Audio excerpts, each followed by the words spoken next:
रात्रि क्लास चल रहा था। 6 अप्रैल 1967 गुरुवार को दूसरे पेज के मध्य में बात चल रही थी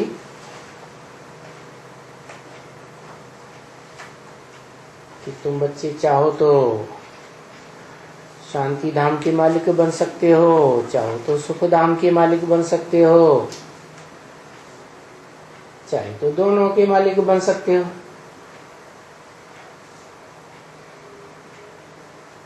तुम बच्चे तो मालिक हो पार्ट बजाने के लिए। अभी घर छोड़ करके यहाँ आते हो पार्ट बजाने के लिए।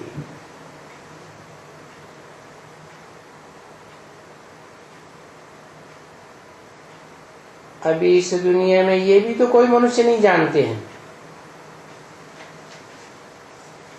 कि दुनिया एक रंगमंच है। हम रंगमंच पर पार्ट बजाने वाले पार्टधारी हैं। हम आत्मा हैं,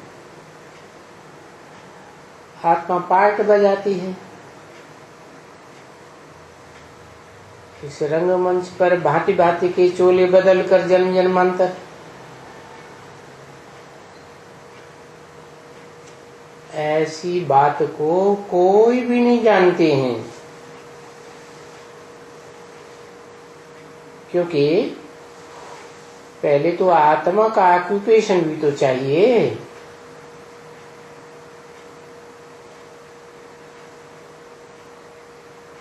बच्ची, आत्मा कैसी है?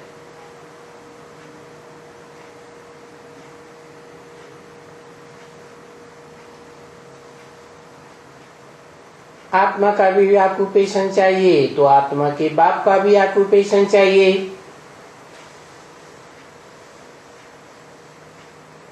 तो मुख्य पहली बात है ये रियलाइज करना आत्मा को।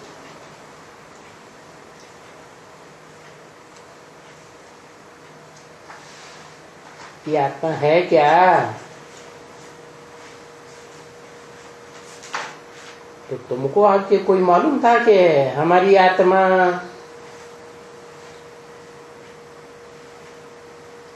क्या है, कैसे पार्ट बजाती है?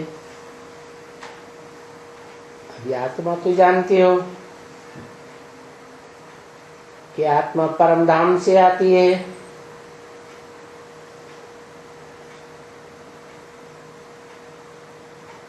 परम धाम का मतलब ही है परिति परिधाम, ऊंची थी ऊंचा धाम, जहाँ ऊंचे थी ऊंचे बाप रहता है। बाप का घर है ना।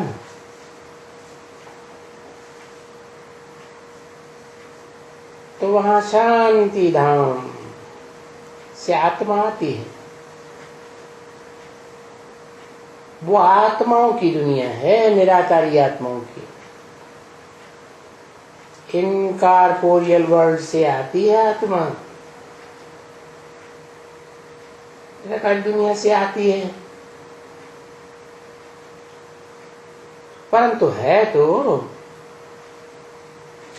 भले कहते भी हो कि बिंदी है, तो बिंदी भी तो है ना।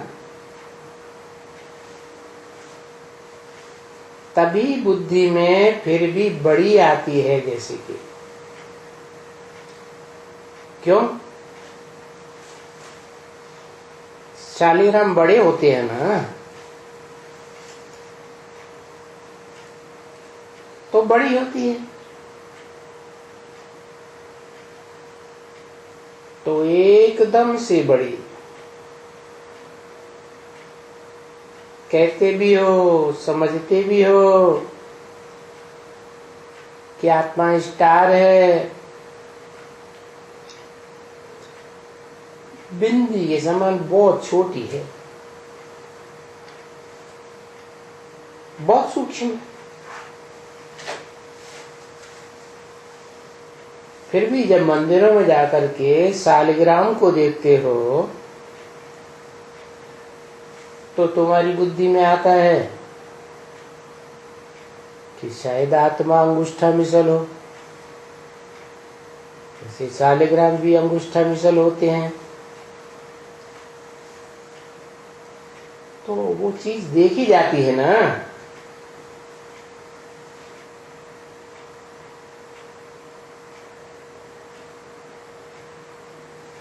तो चीज ये देखी जाती है, वो बुद्धि में बैठ जाती है।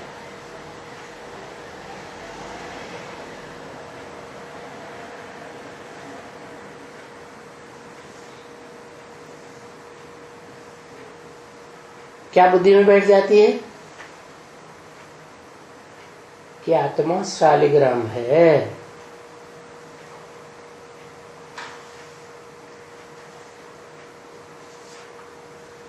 शालिग्राम बड़ी है, आत्मा बिंदी तो छोटी है। शालिग्राम क्यों कहते हैं? ग्राम समूह को कहा जाता है, शाली चावल को कहा जाता है।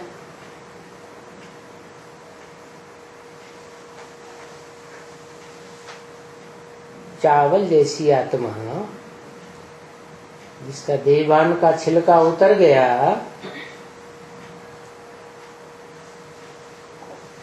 और वो समूह में आती है,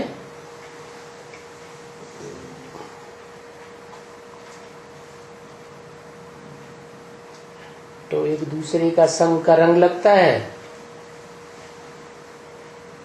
बड़ा देहवान का रूप धारण कर लेती। तो देखो बैठ जाती है ना बुद्धि में कि शालिग्राम बड़ी है, चित्र देखा है। तो जब ये बैठ करके यज्ञ करते हैं तो भी वो शालिग्राम जितने बड़े बनाते हैं आत्मा को।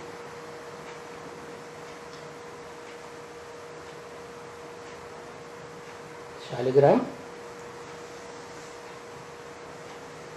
काहे के बनाते? मिट्टी के बनाते। माने देह अभिमान की मिट्टी में संग के रंग में आते आते बिंदी से बढ़ करके बड़े हो गए।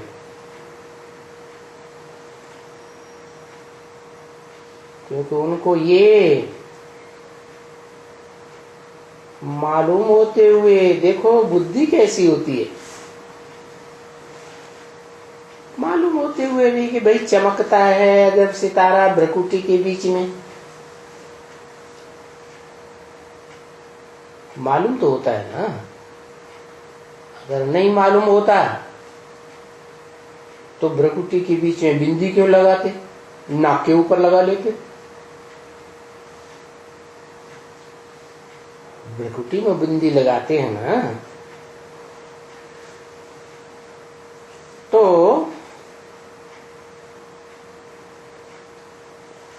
आत्मा इतनी छोटी है कि इन आंखों से देखी भी नहीं जा सकती। इतनी छोटी चीज है, बहुत छोटी। इसलिए गीता में कहा है कि अणु से भी अणु, जैसे अणु को यंत्र से देखते हैं तो देखने में आता है, नहीं तो अणु इतनी छोटी चीज जिससे अणु बम बनता है तो उसमें ताकत ज्यादा आ जाती है ना। तो देखो जब यज्ञ करते हैं तो बनाएंगे वो अंगूठे की मिसल। क्या यज्ञ माने? यज्ञ माने स्वाहा। स्व माने अपना, हा माने हाय गया। अपना जो कुछ है, तन मन धन बीवी बाल बच्चे, वो सब स्वाहा गया।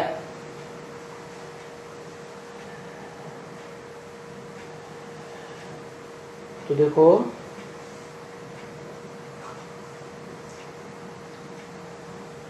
जब यज्ञ रचते हैं, यज्ञ माने स्वाहा करते हैं ना, यज्ञ माने अर्पण करना, त्याग करना।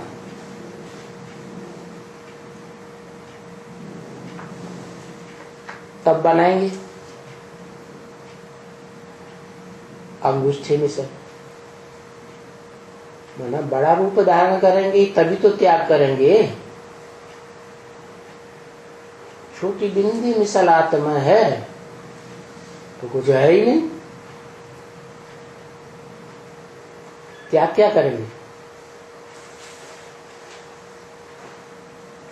तो जब यज्ञ रचते हैं तो बनाते हैं अंगुष्ठी मिसल, बड़ा रूप बना देते हैं। तो वो बात शास्त्रों में लिखी हुई है कि अविनाशी रुद्र ज्ञानी यज्ञ रचा, तो उसमें उस यज्ञ में सारी दुनिया स्वाहा। अभी देखो शास्त्र में लिखा हुआ भी कहते हैं, मुख से भी फिर कहते हैं कि स्टार है, सितारा है।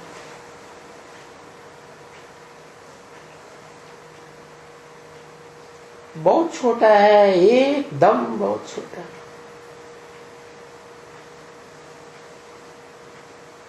जिस आत्मा को, स्टार को दिव्य दृष्टि बगैर देखा ही नहीं जा सकता,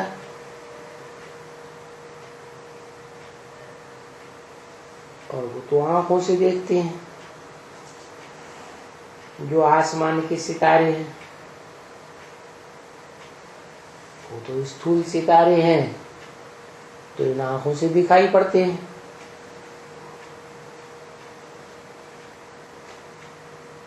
और वो जो यज्ञ में बनाते हैं शालिग्राम, वो भी आंखों से देखते हैं, बनाते हैं ना, है देह अभिमान की मिट्टी से बनाए गए, फूल की पूजा करते हैं, है ना। छोटे रूप की पूजा नहीं कर सकते, लेकिन जब वो बड़ा रूप धारण करते हैं तो उनकी पूजा करते हैं। तो जो पूजा करते हैं तो उनकी बुद्धि में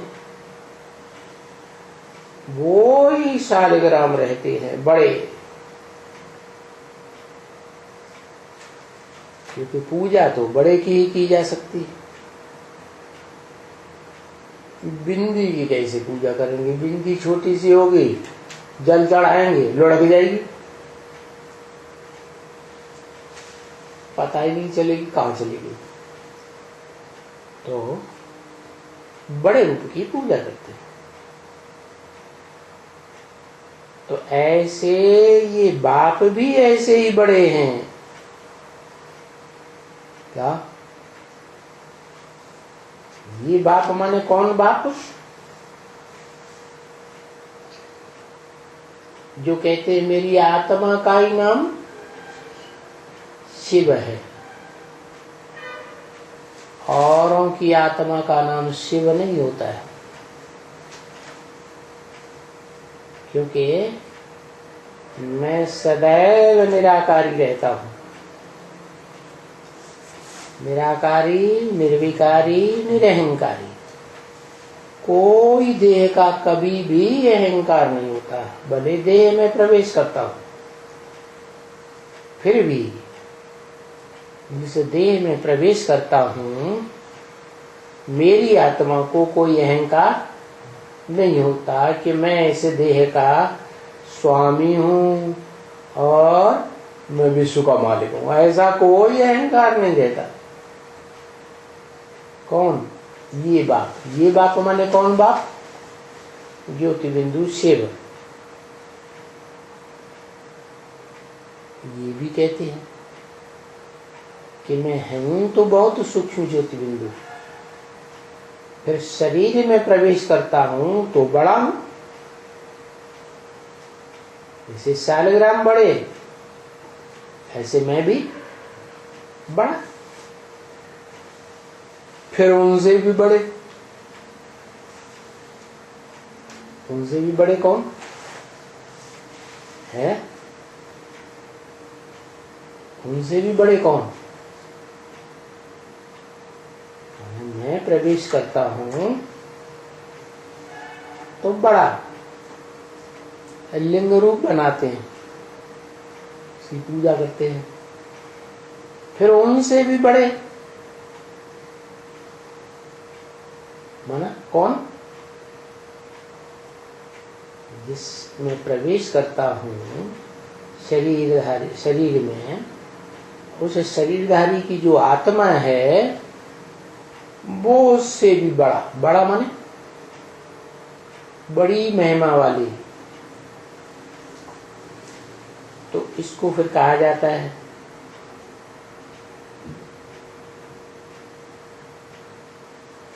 अज्ञान। क्या है? तो ओरिजिनली हम ज्योति बिंदु आत्मा अति सूक्ष्म, जिसमें देह का नाम निशान नहीं। फिर समझ लेते हैं हम बड़े हैं, तो ये हुआ अज्ञान। सारा अज्ञान। बाप कहते हैं देखो ये अज्ञान है ना बच्ची। क्या कि हम ओरिजिनल हैं? क्या? अति सूक्ष्म ज्योति बिंदु आत्मा। फिर समझते हैं क्या? देह अहंकार में आकर के मैं राजा हूं, मैं मिनिस्टर हूं, मैं राष्ट्रपति हूं, मैं बड़ा अधिकारी हूं।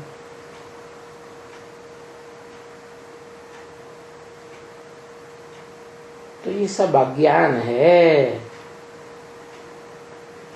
जो अज्ञान है वो ये कहते हैं मैं बड़ा हूं, अहंकार में आकर के। और ज्ञान में ही सुनाई सकता हूं, मेरे अलावा कोई दूसरी आत्मा ज्ञान नहीं सुनाई सकती। क्यों?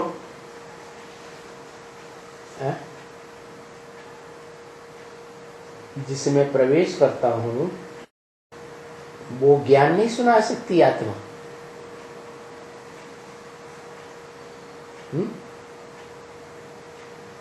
सुनाई सकती कि नहीं है? सुनाई सकती। वो देवानी में नहीं रहती, आती नहीं देवानी है। वो तो विश्व का मालिक बनती है, उसे तो सबसे बड़ा देवान चढ़ जाता है।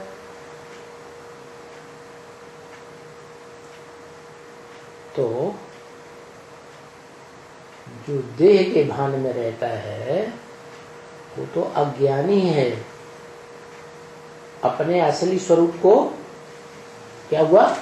भूल गया, तो अज्ञानी हुआ। मैं ज्ञान सुना सकता हूं, मैं अज्ञानी कभी नहीं बनता। सदा शिव कहा जाता है, सदा कल्याणकारी। जो देवान आता है तो अकल्याणकारी बनते हैं। क्या? देह अहंकार आता है तो अकल्याणकारी बनते हैं। और जब पक्का 100% आत्माभिमानी बन जाते हैं तो कल्याण ही कल्याण। परंतु मैं जिसमें प्रवेश करता हूं मुकर्रर रूप से, उसी को संग का रंग लगा करके आप समान सदा काल के लिए संगम में निराकारी बना देता हूं।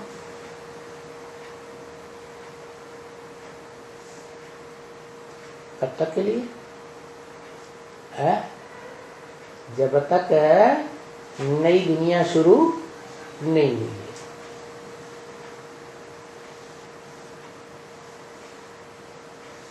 तो मेरे सिवाय और कोई को ज्ञान का पता नहीं। ज्ञान माने जानकारी, काय की जानकारी? सच्चाई की जानकारी। इससे सृष्टि की सच्चाई क्या है? इससे सृष्टि का लंबाई क्या है, एज क्या है? इस सृष्टि में कितनी आत्माएं पार्ट बजाने वाली,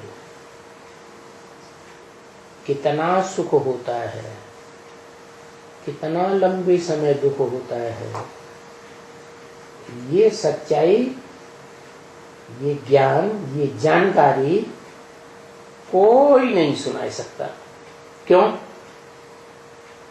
है? क्यों नहीं सुना सकता?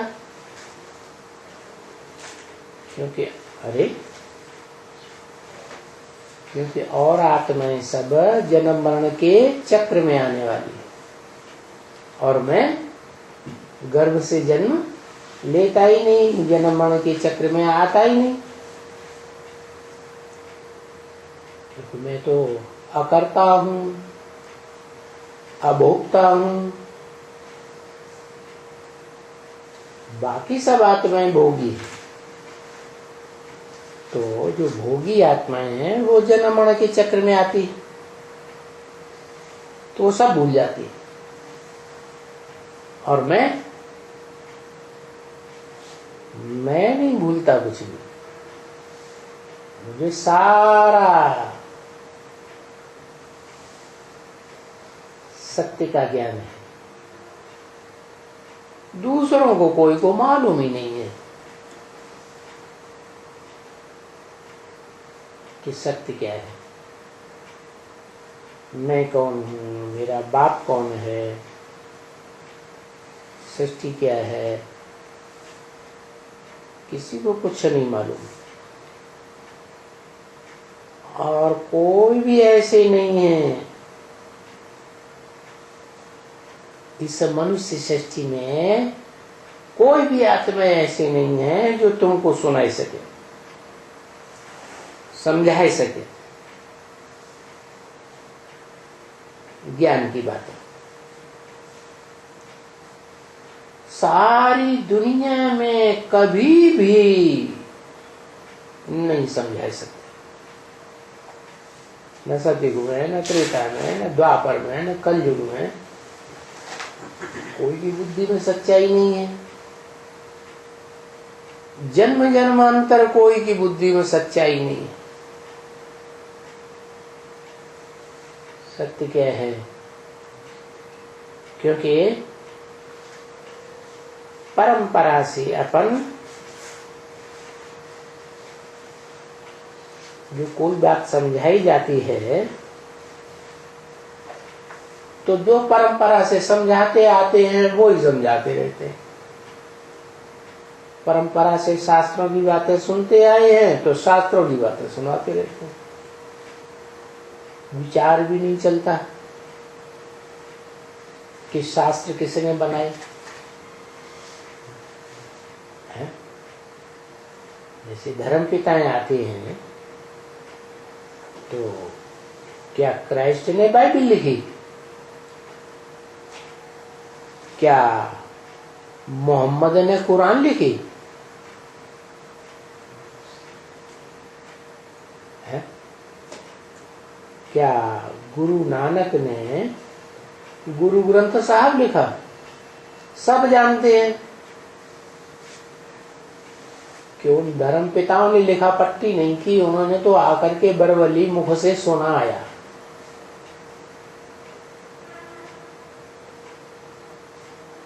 बाद वाले जो उनके पीढ़ी दर पीढ़ी शिष्य हुए,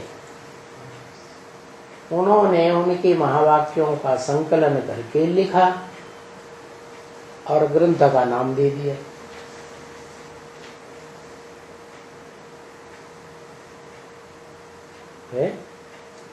क्राइस्ट के फॉलोअर्स क्रिश्चियंस ने बाइबल का नाम दे दिया, मोहम्मद के फॉलोअर्स ने कुरान का नाम दे दिया। गुरु नानक के फॉलोअर्स ने गुरु ग्रंथ साहब नाम दे दिया।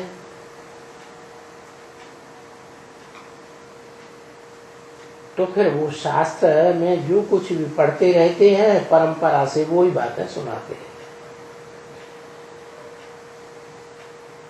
जो भी बातें समझाई जाती है दुनिया में जन्म जन्मांतर,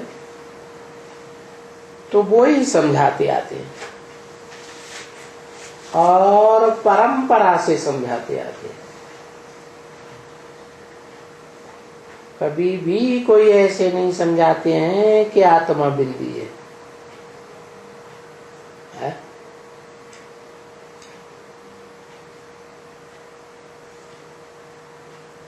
बल गीता में लिखा हुआ है,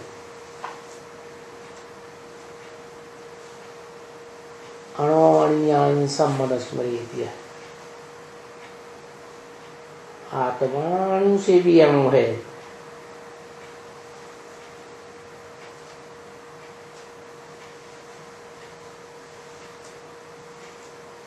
फिर भी कोई नहीं समझाते कि आत्मा बिंदी है, परमात्मा भी बिंदी है। क्या आत्मा है जो सामान्य पार्टधारी है वो भी सब बिंदी है। परम पार्टधारी परमात्मा भी बिंदी है, हीरो पार्टधारी। और आत्माओं का बाप, बिंदु बिंदु का बाप सुप्रीम सोल भी बिंदु है। नहीं, वो तो समझते हैं अखंड ज्योति स्वरूप है। ये नहीं समझते अखंड ज्ञान की ज्योति है, अखंड ज्ञान भरा हुआ है। इतना ज्ञान भरा हुआ है कि शास्त्रों में गायन भी कर दिया है। सारे जंगल दुनिया में जितनी उनकी कलमें बनाओ और सारे समुद्र की स्याही बनाओ तो भी वो ज्ञान खूटेगा नहीं।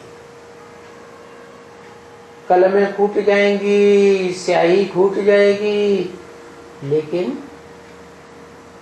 जो ईश्वर का दिया हुआ ज्ञान है वो इतना विशाल ज्ञान है कि खूट ही नहीं सकता। शास्त्रों का ज्ञान तो लिमिटेड है, क्योंकि मनुष्य लिमिटेड है। जो भी मनुष्य आत्माएं हैं वो लिमिटेड पार्ट बजाती है। एक जन्म पार्ट बजाया, खलास, फिर दूसरा जन्म बजाया। चलो आत्मा पार्ट बजाती है अनेक जन्म लेकर, तो भी उनकी लिमिट है। क्या भूत भविष्य वर्तमान तीनों कालों को क्रॉस करके कोई पार्ट नहीं बजाती।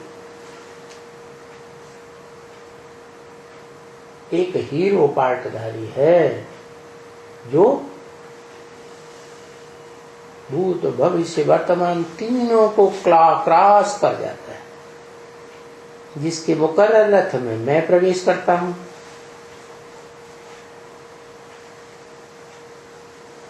तो मैं जो ज्ञान सुनाता हूं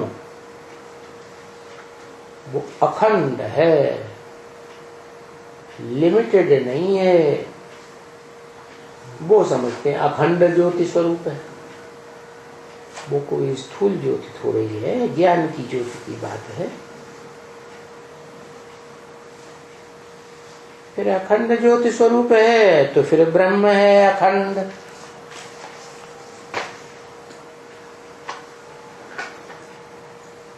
ज्योति स्वरूप अखंड ब्रह्मलोक है,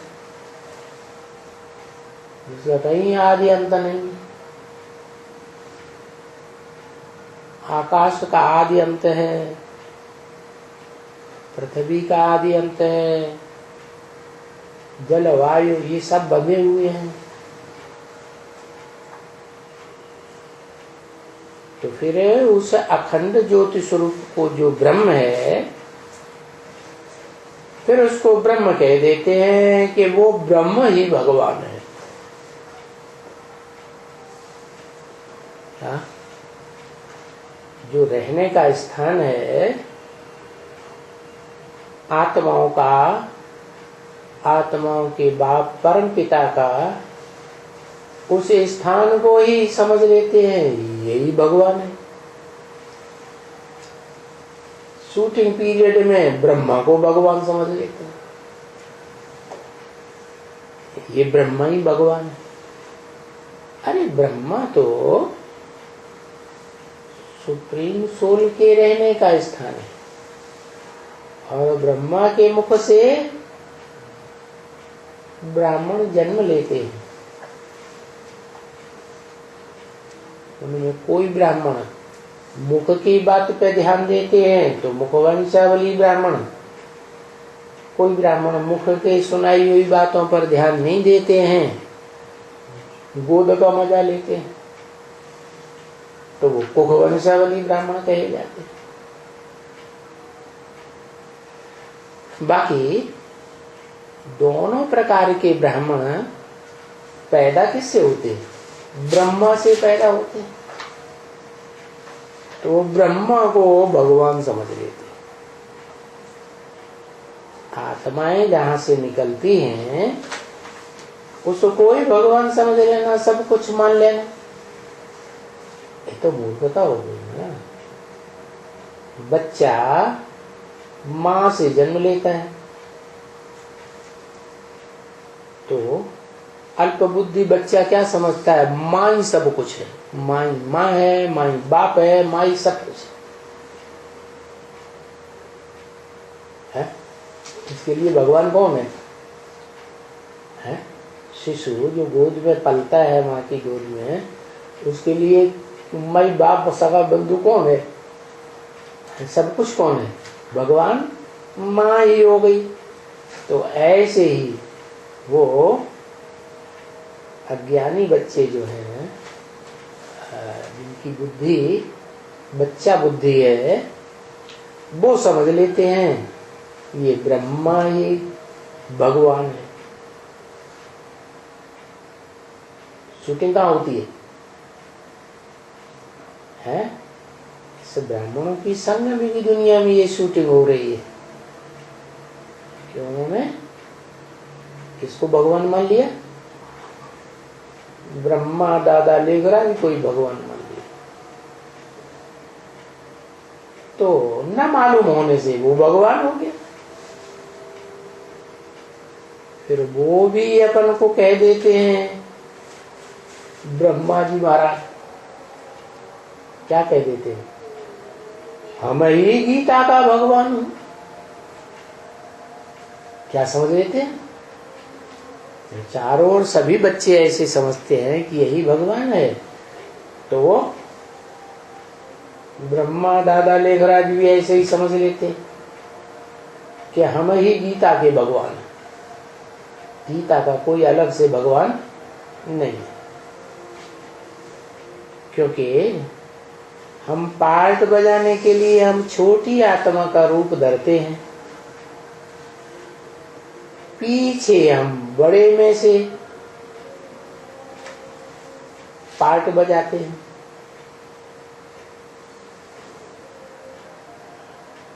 बड़े रूप में लीन हो जाते हैं, ब्रह्मलोक में लीन हो जाते हैं। तो फिर बड़े में से लीन हो जाते हैं। क्या? अब वास्तव में दादा लेखराज ब्रह्मा वो भगवान तो नहीं है। फिर समझते हैं कि बड़े में से हम लीन हो जाते हैं, तो उनसे भी कोई बड़ा ब्रह्म है या नहीं है? जिसको कहा जाता है परम ब्रह्म, परम धाम है, तो वो ब्रह्मा का भी बाप हो गया। फिर क्या वो लीन हो जाएगी आत्मा? दादा लेखराज जी की आत्मा क्या परम ब्रह्म में लीन हो जाती है? नहीं। हाँ, तो उनमें जो पार्ट है इतना जन्म जन्मों का भरा हुआ है, अगर लीन हो जाए तो वो पार्ट भी लीन हो जाए।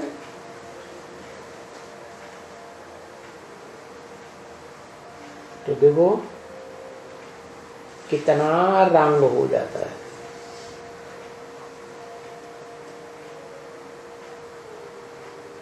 हर आत्मा का पार्ट अलग अलग, जन्म जन्मांतर का पार्ट अलग अलग। हर आत्मा जो बड़ा रूप धारण करती है शरीर के द्वारा, वो एक का चेहरा न मिले दूसरे से। कोई भी जन्म का कोई भी आत्मा का चेहरा कोई दूसरी आत्मा के चेहरे के साथ नहीं मिल सकता। तो देखो ऐसी ऐसी बातें जब तुम बैठकर समझाते हो उनको, तो वो जो परंपरा से जन्म जन्मांतर समझते आते हैं, उनकी समझ को तुम काटते हो कि नहीं नहीं नहीं, ऐसा नहीं है, तुम्हारी ये बात ठीक नहीं है। तो फिर वो कहते ये तो शास्त्र में लिखा हुआ है। बड़े से बड़ा शास्त्र जिसकी सारी दुनिया में मान्यता है, हर धर्म में जिसकी सबसे जास्ती टीकाएं अनुवाद बने हुए हैं, वो श्रीमद् भगवत गीता शास्त्र में ही लिखा हुआ है। अरे पर शास्त्र में लिखा हुआ ही तो तुम जानते हो ना, क्योंकि जो शास्त्र लिखे हैं, चाहे वो सिखों का शास्त्र हो, है गुरु ग्रंथ साहब, चाहे मुसलमानों का शास्त्र हो कुरान, चाहे कोई भी धर्म पिता का बोला हुआ शास्त्र बाद में उनके शिष्यों ने लिखा हो, लिखा तो विकारी मनुष्यों ने ही है ना। जैसे गीता भी है, गीता भी शास्त्र है। गीता में खुद ही लिखा हुआ है 18वें अध्याय के अंत में, व्यास प्रसादात, दाढ़ी मूछ वाले मनुष्य व्यास की प्रसन्नता से वो भगवत गीता शास्त्र मिला। तो मनुष्यों ने ही लिखा ना, विकारी मनुष्यों ने लिखा ना। तो विकारी मनुष्यों की बुद्धि विकारी है, तो वो गलतियां कर सकते हैं कि नहीं कर सकते? विकारी मनुष्यों से ही गलती भूल होती है। तो ऐसे बोलो कि शास्त्र मनुष्यों के लिखे हुए हैं, वैसे कोई धर्म पिताए शास्त्र लिखते नहीं हैं। ऐसे वो ऊंच ते ऊंच अव्वल नंबर का धर्म पिता, वो भी शास्त्र लिखता नहीं है। वो तो मुख से डायरेक्ट बोल बोल के सुनाता है, समझाता है, वो लिखता नहीं है। तो ये बात तुम जानते हो। हम तो अभी शास्त्रों में जो जानते थे वो तो हमने तो छोड़ दिया। क्या पहले हम भी शास्त्र पढ़ते थे,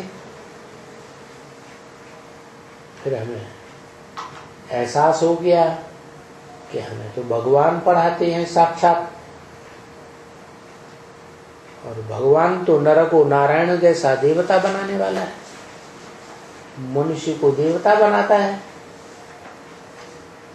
तो हम भगवान का सुनाया हुआ सुने या मनुष्यों के बनाए हुए शास्त्र की बातें सुने, तो हमने तो छोड़ दिया।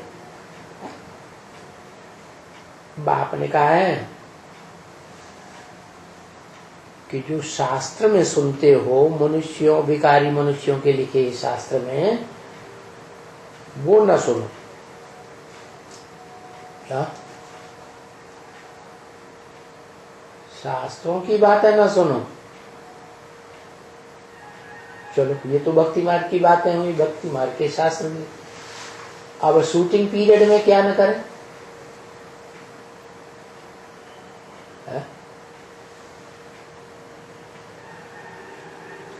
शूटिंग पीरियड में इसकी शूटिंग कैसे होती है?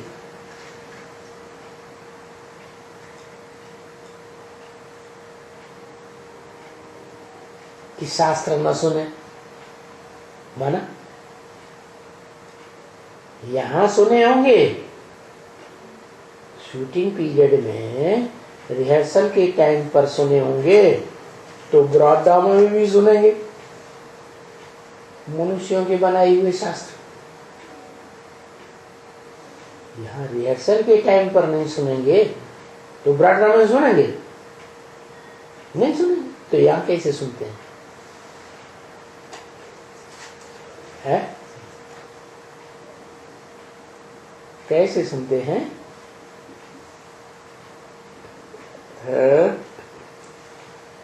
हाँ,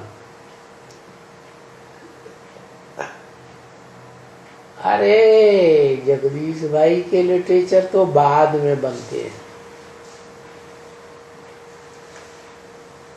लेकिन मनुष्य तो मुरलियां छपाते आए थे। कहां से? जब से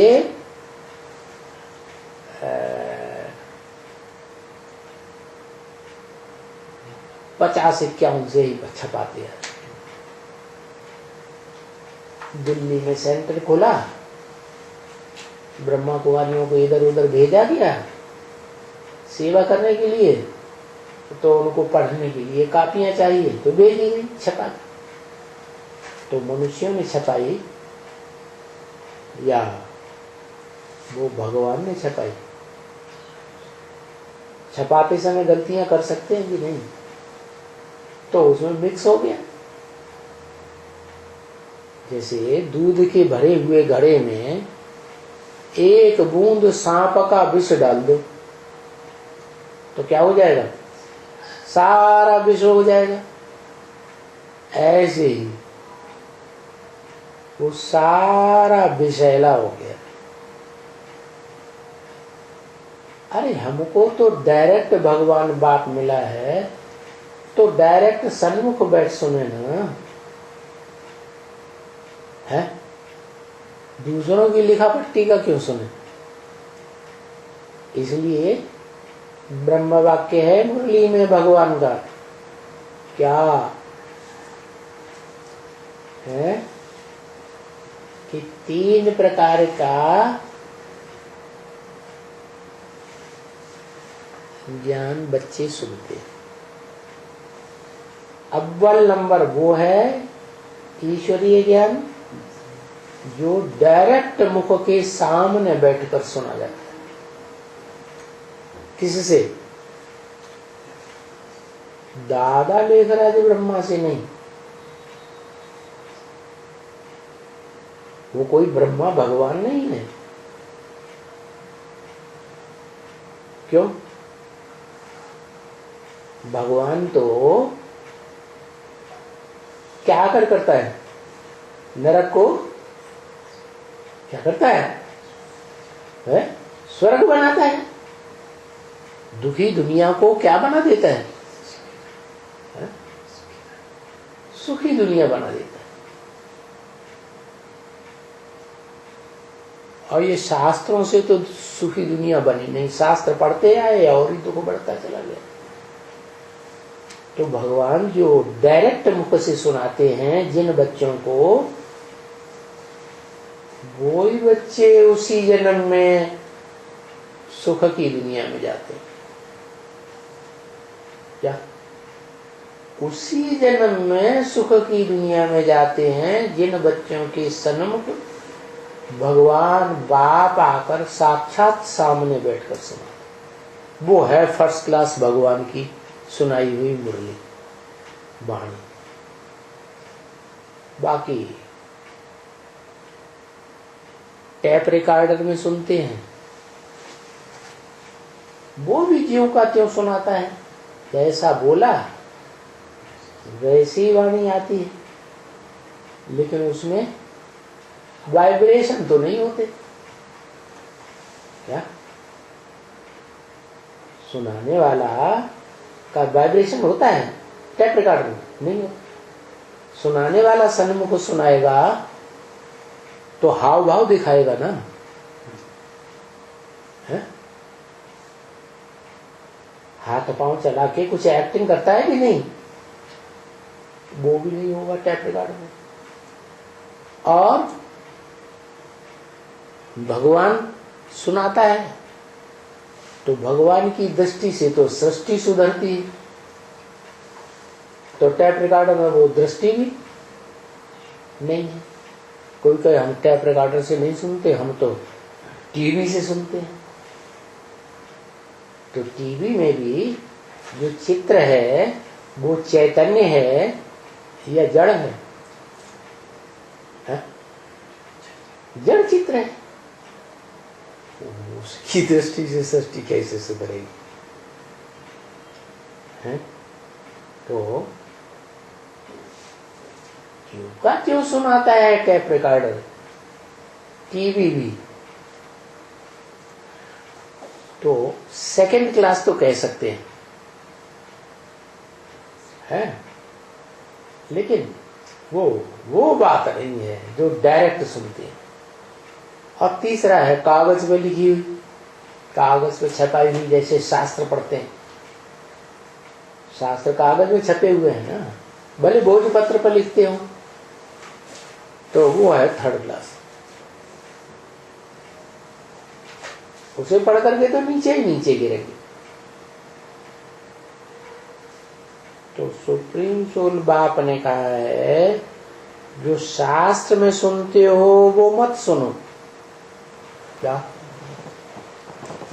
तो यहां शूटिंग कैसे करें? है? है? यहां शास्त्र कौन से हैं?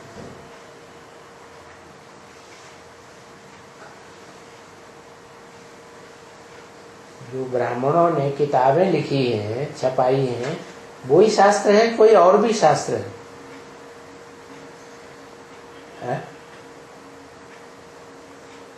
कुछ और भी शास्त्र हैं क्या? है? क्या शास्त्र? किताबें ही शास्त्र हैं, कुछ और भी शास्त्र हैं। अव्यक्तवाणी शास्त्र है।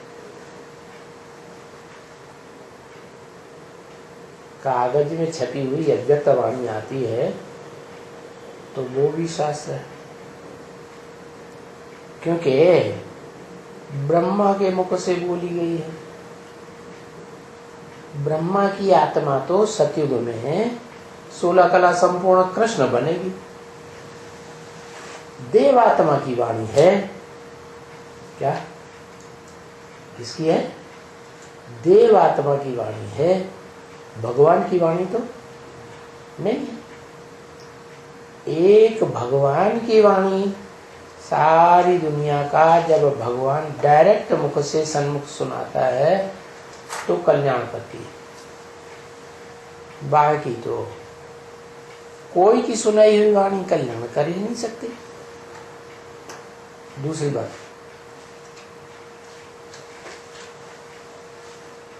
ब्राह्मणों की छपाई गई पुस्तक है अव्यक्तवाणी,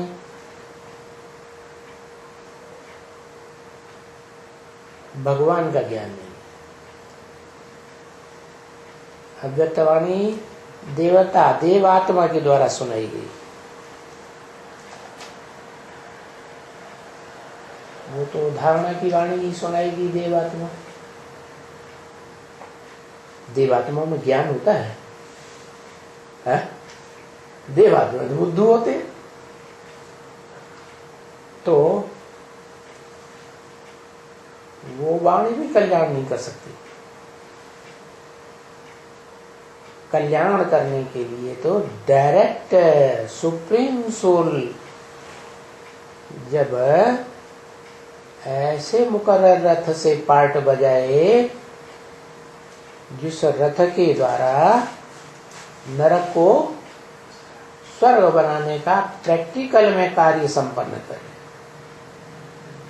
नरक की दुनिया के बीच स्वर्ग का नजारा बनाए, जिसे अंग्रेज लोग कहते हैं पैराडाइज, हिंदू लोग कहते हैं बैकुंठ। तो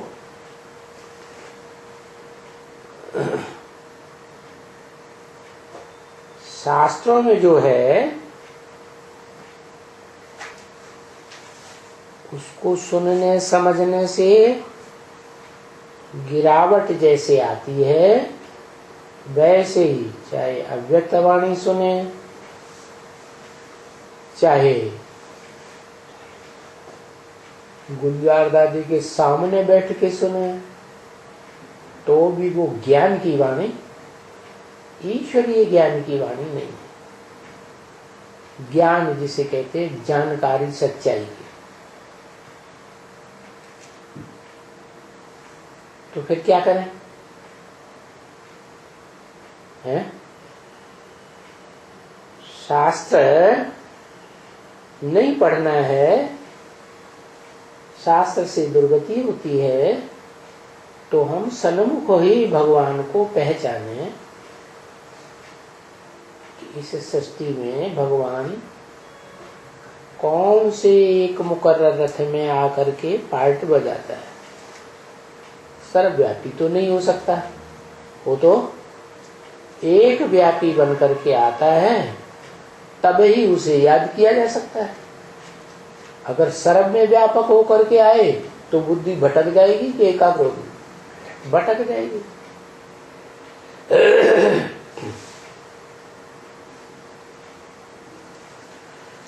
तो बाप ने कहा है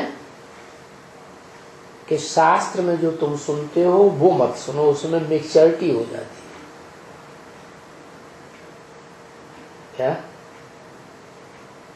मिक्सचरिटी वाली चीज, डुप्लीकेट चीज, वो मत सुनो, वो ईविल है। क्या क्या है? शैतान है, शैतानियत उसमें भरी हुई है। तो छपाने वाले हैं ना, उन्होंने अपने स्वार्थ के आधार पर कुछ भी छपा दिया होगा, उल्टा पलटा कर देते हैं। वो ईविल है, तो हियर नो ईविल। कोई ईविल शास्त्रों को मत सुनो, सी नो ईविल। उन ईविल शास्त्रों में जो चित्र दिए हुए हैं, वो चित्र भी, उनमें कुछ न कुछ डिफेक्ट जरूर होगा। तो भगवान आकर के जो साक्षात्कार से चित्र तैयार कराते हैं, उनको भले देखो। ये बातें जो चित्र बनाते हैं शास्त्रों में, कागज पे प्रिंट कराते हैं, पुस्तकें बनाते हैं, ग्रंथ बनाते हैं, ये सब भक्ति मार्ग की चीज है। मानो ब्रॉड ड्रामा में 2500 साल भक्ति चलती है, तो यहाँ शूटिंग होती है या नहीं होती है? हैं?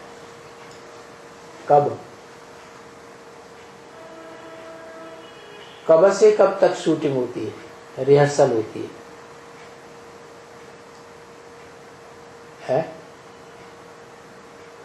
अरे कोई टाइम रिहर्सल का है या नहीं? भक्ति मार्ग की शूटिंग है,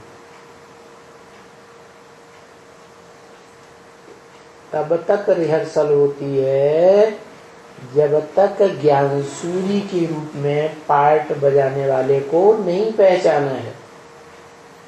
जो प्रैक्टिकल पार्ट बजाता है किसी मुकर्रर रथ में, तब तक कौन सी शूटिंग होती है? भक्ति मार्ग की शूटिंग होती है। तो ये सारी शास्त्रों आदि की बातें भक्ति मार्ग की बातें हो गई। तो भक्ति मार्ग की कोई भी बात हमको अभी अच्छी ही नहीं लगती। क्या? क्यों नहीं अच्छी लगती? क्योंकि हम जान गए हैं कि 2500 साल से ये भक्ति मार्ग की बातें सुनते सुनाते नीचे गिरते रहे और दुनिया की दुर्गति होती रही। दुनिया में दुख बढ़ता गया और सुख घटता गया। सुख थोड़े आदमियों को मिलता जाता है और दुख ढेर के ढेर आदमी दुखी रहते हैं इस दुनिया में। तो ये बातें हमको अच्छी नहीं लगती, क्योंकि भक्ति मार्ग की ये सब बातों से हम गिर पड़े। हम गिर पड़े माने कौन गिर पड़े? खास कौन गिर पड़े? हा? हम भारतवासी गिर पड़े। जिस भारत में भगवान आते हैं, जिस भारत में भगवान आते हैं और भारत में भगवान आए और भगवान को पहचाना नहीं और मनुष्य गुरुओं के लिखे हुए शास्त्रों को सुनते रहे, पढ़ते रहे, तो यहाँ क्या होगा? शूटिंग है, गिर पड़े नहीं। तो ये बात तो अभी हमको मालूम हो गई क्या, कि मनुष्यों से जिन्हें नर कहा जाता है वो नर बनाता है नरक है। नर माने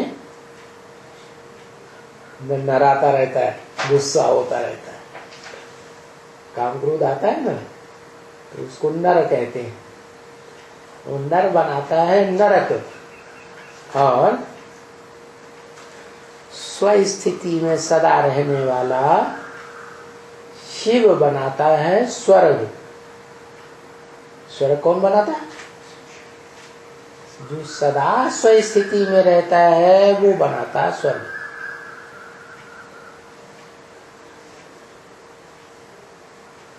साकार में आकर स्वस्थिति में रहता है तो बनाने वाला करता हुआ।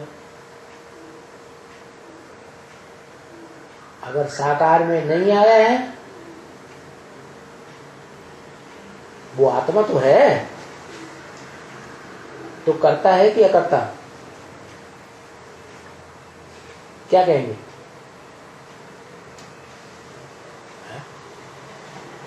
करने वाला है या न करने वाला है? लिखो, करता है कि अकर्ता?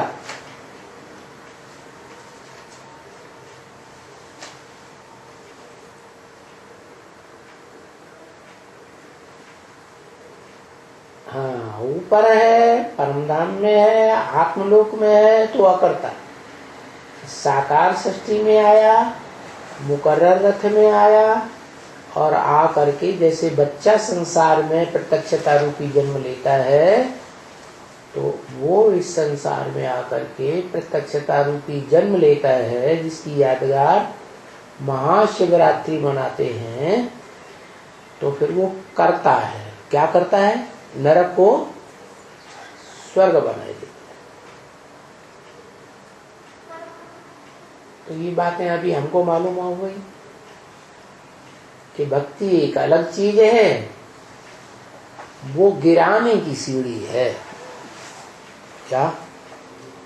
भक्ति में बुद्धि भटकती रहती है, भागती रहती है, इसलिए उसका नाम रख दिया भक्ति।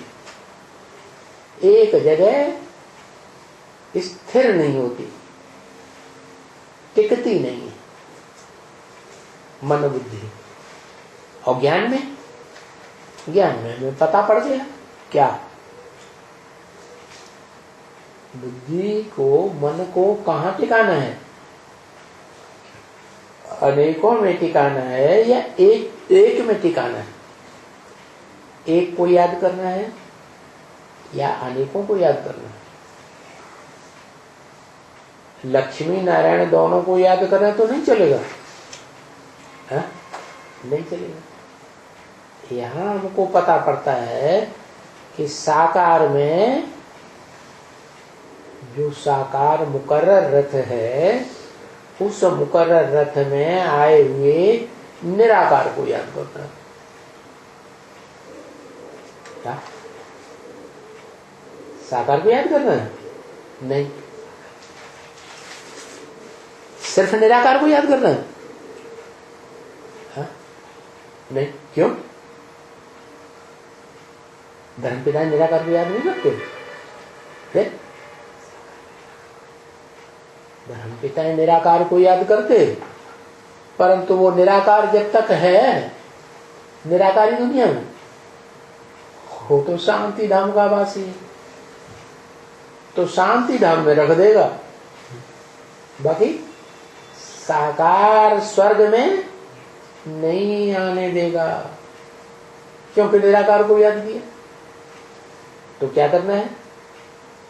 वो निराकार जब मुकर्रर साकार रथ में आता है, तो उस साकार रथ को पहचान करके, मुकर्रर रथ को पहचान करके, उसके अंदर उस निराकार शिव ज्योति बिंदु को याद करेंगे, तो हम भी स्वर्ग में चले जाएंगे।